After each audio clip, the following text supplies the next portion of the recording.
నమస్తే. మీరు వింటున్నారు ప్రేమ అన్మోల్ హోతా హై వాణి. నేను మీ హోస్ట్ వాణి. గత ఎపిసోడ్లో మా నాన్న తన జీవిత పోరాటం మరియు త్యాగం గురించి చెప్పారు. ఈరోజు నాన్న పడుతున్న పశ్చాత్తాపం మరియు నా మాటలతో ఆయనలో వచ్చిన అసాధారణ మార్పు గురించి వింటారు.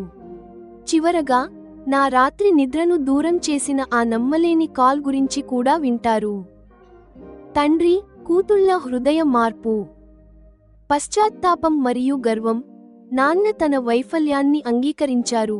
నీ మనసుకు నచ్చినట్లు నిన్ను చదివించలేకపోయాను, ఇప్పటి వరకు నీకు వివాహం చేయలేకపోయాను. ఇది ఒక తండ్రిగా నా వైఫల్యమే.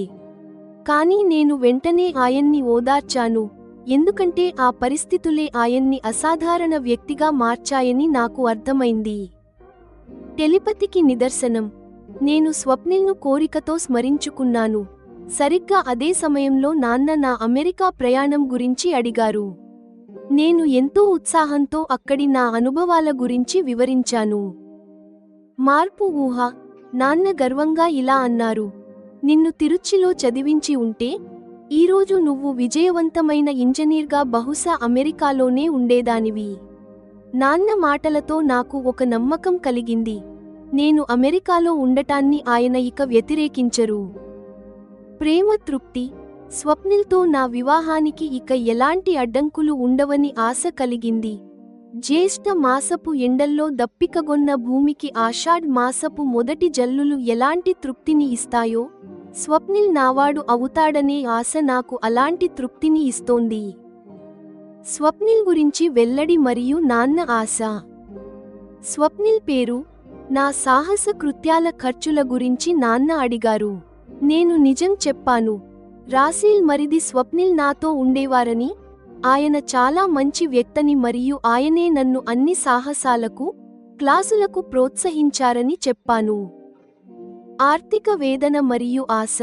మనపై పెద్ద అప్పు భారం పడిందని నాన్న బాధపడ్డారు.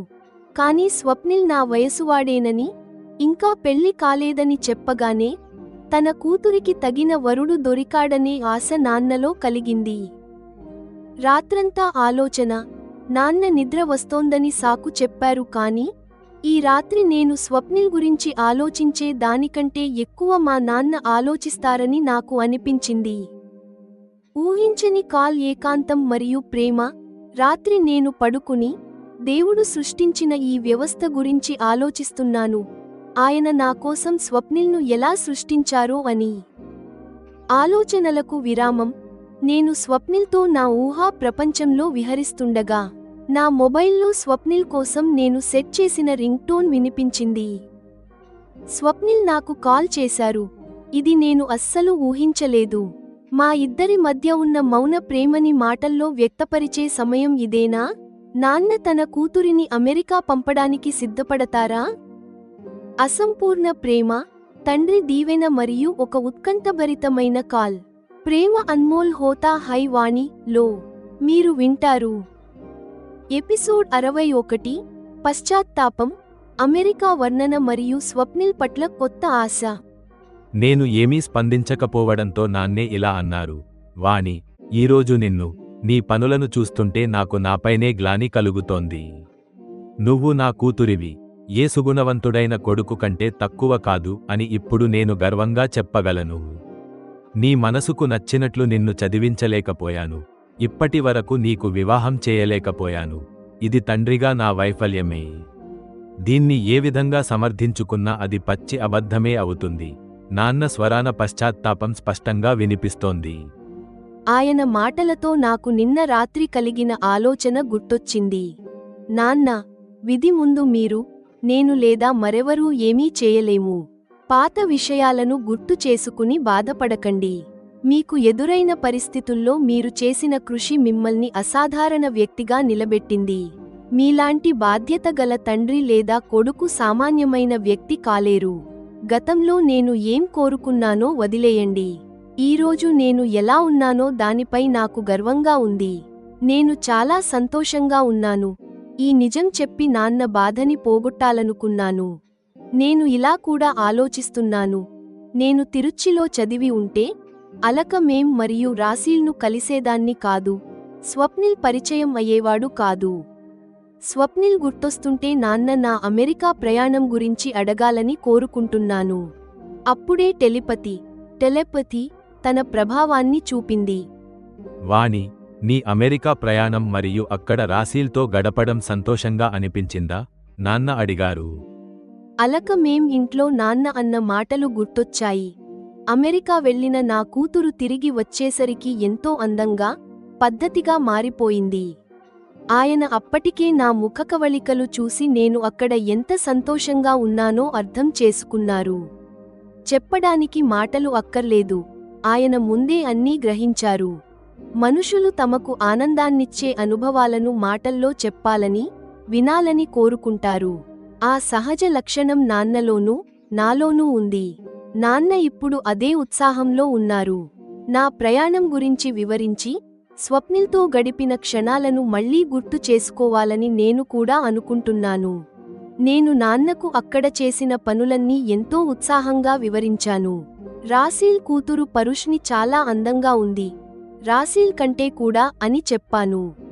నా మాటలు విని నాన్న ఎంతో సంతోషించారు. చూసావా, అవకాశం వస్తే నువ్వు ఎంత బాగా నేర్చుకున్నావో, ఎంత సాహసం చేశావో. నిన్ను తిరుచ్చిలో చదివించి ఉంటే ఈరోజు నువ్వు విజయవంతమైన ఇంజనీర్గా బహుశా అమెరికాలోనే ఉండేదానివి. నాన్న గర్వపడుతూనే మరోవైపు బాధపడుతున్నారు. నాన్న వ్యక్తిత్వంలో ఇప్పుడు చాలా మార్పు వచ్చింది. గతంలో నన్ను తిరుచ్చి పంపని ఆయనే, ఇప్పుడు నేను అమెరికాలో ఉండేదాన్ని అని ఊహిస్తున్నారు. అంటే స్వప్నిల్తో నా వివాహం గురించి తెలిస్తే ఆయన తప్పకుండా అంగీకరిస్తారు. నా మనసులో చాలా సంతోషంగా ఉంది. ఇక నిర్ణయం నా చేతుల్లోనే ఉంది. పెళ్లి చేసుకోకూడదనే నా పంతాన్ని వదులుకోవాలి. అలాగే భారత్లోనే ఉండాలనే మొహాన్ని కూడా వదులుకోవాలి. నేను ఇది చేయగలిగితే స్వప్నిల్తో నా వివాహానికి ఇక ఎలాంటి అడ్డంకులు ఉండవు. ఎండల తర్వాత పడే మొదటి వాన జల్లులు నేలకు ఎంతటి తృప్తిని ఇస్తాయో, స్వప్నిల్ నావాడు అవుతాడనే ఆశ నాకు అలాంటి తృప్తిని ఇస్తోంది.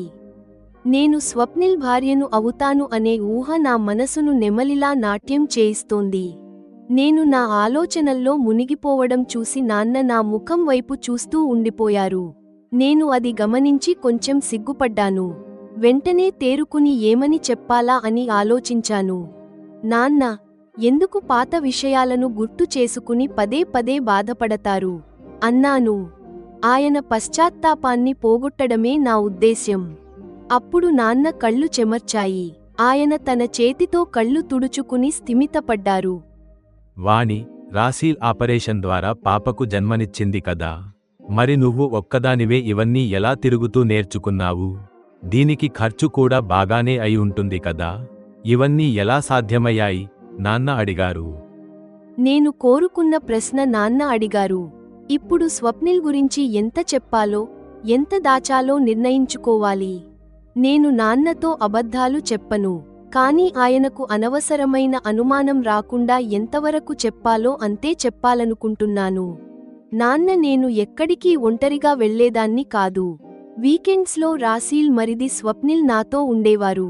ఆయన చాలా మంచి వ్యక్తి. ఆయనే నన్ను సర్ఫింగ్, గుర్రపు స్వారీ నేర్చుకోవాలని ప్రోత్సహించారు. పారాగ్లైడింగ్, స్కై డైవింగ్ వంటి సాహసాలకు ఆయనే స్ఫూర్తి అని గర్వంగా చెప్పాను. అంటే గుర్రపు స్వారీ, సర్ఫింగ్ అన్నీ కొన్ని రోజుల్లోనే నేర్చేసుకున్నావా? నాన్న కుతూహలం తగ్గలేదు.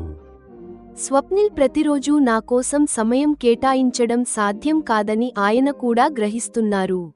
లేదు నాన్న, సర్ఫింగ్ కోసం 1 నెల రోజులు, గుర్రపు స్వారీకి 20 రోజులు క్లాసులు తీసుకున్నాను. స్వప్నిల్ ఏర్పాటు చేసిన డ్రైవర్తో నేను కారులో వెళ్లేదాన్ని. లేడీ ట్రైనర్స్ను కూడా స్వప్నిల్ ఏర్పాటు చేశారు. నా దగ్గర వీటన్నిటికీ డబ్బు లేదు కానీ, వాళ్లు చాలా ధనవంతులు. అతిథి మర్యాదగా నా ఖర్చులన్నీ రాసీల్ మరియు స్వప్నిల్ భరించారు అని కృతజ్ఞతతో చెప్పాను. అంటే వారు మనపై పెద్ద అప్పు భారం వేశారన్నమాట. రాసీల్కు మరిది ఉన్నాడని నాకు తెలియదు. స్వప్నిల్ పెళ్లి కాలేదా? ఆయన వయసెంత? ఆర్థికంగా ఏమీ చేయలేకపోయామనే బాధ నాన్నలో కనిపించింది. ఆయన స్వప్నిల్ గురించి ఆలోచనలో పడ్డారు. తన కూతురికి తగిన వరుడి గురించి తెలిసినప్పుడు తండ్రికి కలిగే ఆ ఆశ ఆయన ముఖంలో కనిపించింది. అది చూసి నేను మురిసిపోయాను. నాన్న, స్వప్నిల్ వయసు దాదాపు నా అంత ఉంటుంది. నాకంటే కొన్ని నెలలు అటు ఇటు ఉండొచ్చు. ప్రస్తుతం ఆయనకు ఇంకా పెళ్లి కాలేదు అని నిజం చెప్పేశాను. తల్లి, ఇప్పుడు నాకు నిద్ర వస్తోంది. నువ్వు కూడా పడుకో అంటూ నాన్న ఆవలించారు. ఆయనకు ఇక నాతో మాట్లాడే ఆసక్తి లేదని అర్థమైంది. ఆయన మనసులో ఏదో ఆలోచన గట్టిగా మొదలైంది.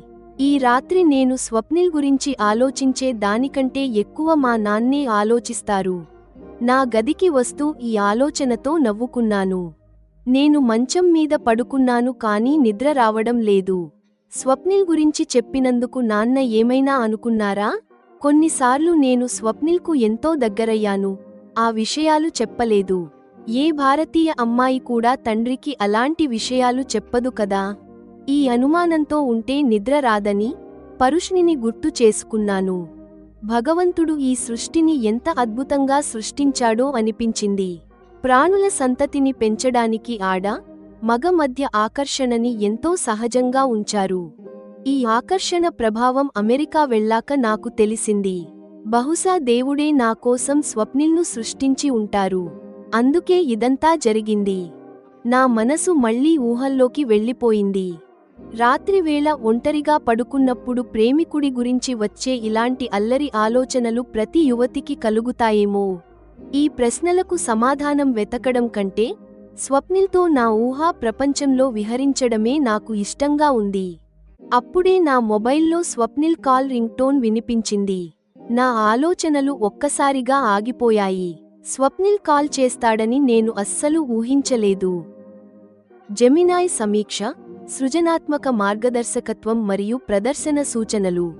ప్రియమైన శ్రోతలు, ఎపిసోడ్ 61 ప్రేమ, సానుభూతి మరియు ఆత్మబోధల కలయిక. ఒక తండ్రి తాలూకు గత త్యాగాలు తన కూతురి భవిష్యత్తు నిర్ణయాలను ఎలా ప్రభావితం చేస్తాయో ఇది చూపిస్తుంది. గతం మరియు వర్తమానాల సంగమం. నీరజ్ గారు తన వైఫల్యాన్ని ఒప్పుకోవడం, వాణి తన తండ్రి త్యాగాల పట్ల గర్వపడటం ఎంతో భావోద్వేగమైన క్షణం. వీరి బంధంలో ఒక పరిణితి కనిపిస్తుంది. టెలిపతి ప్రస్తావన. వాణి, నీరజ్ గారి మధ్య మాటలు అవసరం లేని లోతైన బంధాన్ని ఇది తెలియజేస్తుంది. వాణి కీలక నిర్ణయం, పెళ్లి చేసుకోననే పంతాన్ని వదిలి అమెరికా వెళ్లేందుకు సిద్ధపడటం కథలో అతిపెద్ద మలుపు. ఎండల తర్వాత వచ్చే వర్షపు జల్లుల రూపకం తన ఆశని ఎంతో అందంగా వర్ణిస్తుంది. ఎపిసోడ్ 61 సమాప్తం.